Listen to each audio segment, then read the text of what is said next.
Yo, what is up guys? Boy here, aka Blue Collar Sports TV. Hopefully you guys are doing well. So obviously this past weekend, Tyson Fury knocked out Dillian Whyte in the 6th round to retain his WBC, Ring Magazine and Lineal heavyweight titles. Ever since then, I have been seeing a lot of hysteria surrounding Tyson Fury, and honestly, whenever Tyson Fury fights, Anthony Joshua fights, Deontay Wilder fights, etc., those guys, we always get this insane level of hysteria from the fanboys, you know, and all are as guilty of it as each other. But right now, Tyson Fury is the guy on top, out of those guys at least. And yeah, reaction to this Dillian Whyte win, I've been hearing a lot of all-time great talk surrounding Tyson Fury. Some people claim that he is the best British heavyweight of all time over a certain Lennox Lewis. Now, I wanted to share my 2 cents on this whole discussion. Now, I have to say this. When it comes to old heads talking about boxing history, I think they get one thing slightly twisted. Just because you say a certain guy from this era beats an all-time great in a hypothetical fantasy fight, a dream fight, it doesn't mean you're saying that fighter will go down as greater than the all-time great. All they're saying is, in a hypothetical matchup, they believe the guy from the new era would win. And I've never understood the backlash to that, especially from old school fans. So for example, Tyson Fury, he's the current topic. I do believe in a head-to-head scenario, there are certain all-time greats that Tyson Fury more than likely would beat. In my opinion, at least. So for example, I think, hypothetically, time machine, I believe Tyson Fury would beat Joe Louis. Does that mean I believe that Tyson Fury is greater than Joe Louis? Or that he'll rank higher? No, because ultimately when it comes to judging fighters and where they stand in history, how you rank them ultimately does come down to, well, it comes down to a few things, you know, career accomplishments, the resume, who you've beaten, etc. And the talk for Tyson Fury being an all-time great already, to me, is way too premature when you look at his resume. I believe he's been pro now since 2008, that is 14 years, and he's had, 5 world title fights? Best wins are Vladimir Klitschko away from home, great win. Deontay Wilder twice away from home, great wins, no matter what you think about Wilder. Long reigning champion, one of the hardest punchers of his era. Those are great wins for Tyson Fury. Outside of that, it becomes a little less impressive. I mean, he got a win over a top 5 consensus contender in Dillian Whyte, and outside of that, you would then be looking at guys like Derek Chisora and Steve Cunningham. So yeah, in terms of quality, Tyson Fury's 2 best wins are very impressive, especially considering he beat both of those guys away from home.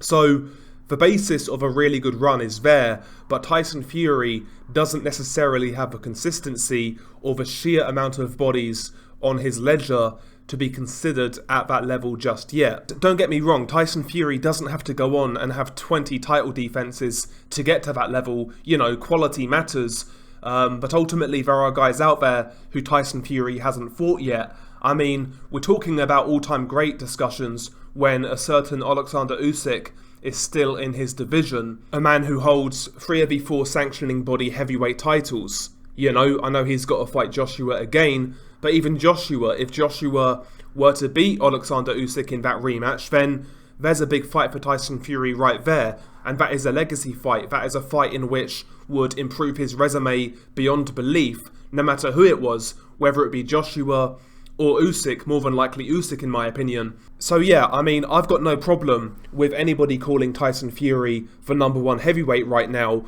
but to act like he's cleared out the division and he's achieved all he's needed to achieve to go down in history as like a top 5 all-time great, to me is way too premature.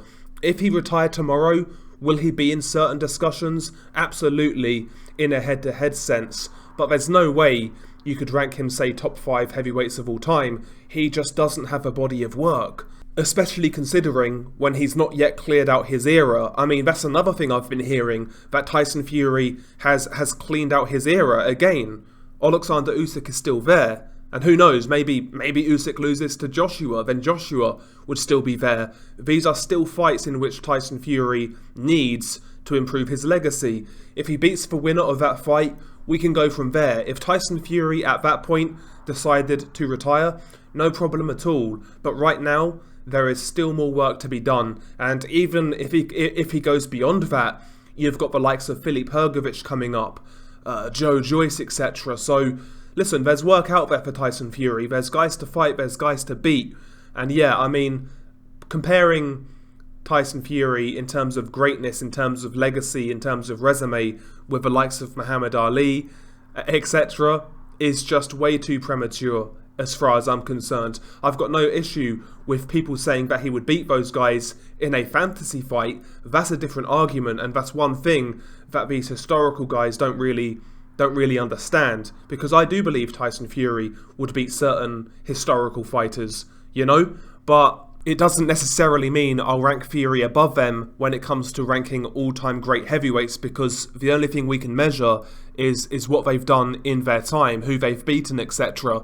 And right now, in that regard, Tyson Fury has a couple of really good wins, 2 or 3 really good wins. But outside of that, I mean, he needs more work, in my opinion. But yeah, I mean, when it comes to Fury, when it comes to Joshua, when it comes to Wilder, although the Wilder guys have calmed down now, I mean, there's never any sense being spoken. It's all hyperbolic and it's all fanboying, really. Tyson Fury, I will say, he does have all-time great potential.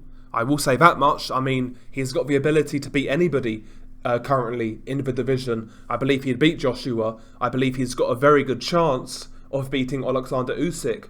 I believe he'd beat Joe Joyce. I believe he'd beat Filip Hrgović right now. So he's got the potential to do so. He's got the potential, in my opinion, to beat all of these guys. But he's got to do it.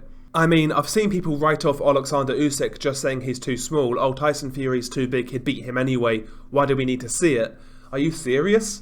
Do you know who Alexander Usyk is? Do you know what he's done? It's crazy to write off a guy like that. And yeah, I mean, that's another thing I've had a problem with. The disrespect of Usyk this past couple of days. It's crazy. It's crazy, man. Just come off winning the unified heavyweight titles against Joshua in a fight in which he was the underdog away from home. But this guy's not a factor. This guy's not a threat. Come on, man. Come on, let's get it right. There's still work to do for Tyson Fury. As good as he is, as good as he could be, there's a lot of work to do. And that's all I'm saying. I mean, yeah, to me the last few days have been somewhat insufferable when it comes to the Tyson Fury fanatics. You know, I mean, God help us if AJ beats Usyk. Can you imagine AJ and Fury fans going at it for months on end? I can't deal with it. I've had enough of it, quite frankly. I really have had enough of it. But it is what it is, man. We'll see how Usyk and AJ get on. But yeah, Fury's got to see the winner. It's just that simple. Share your thoughts below. Beanie Guy Delboy. Peace.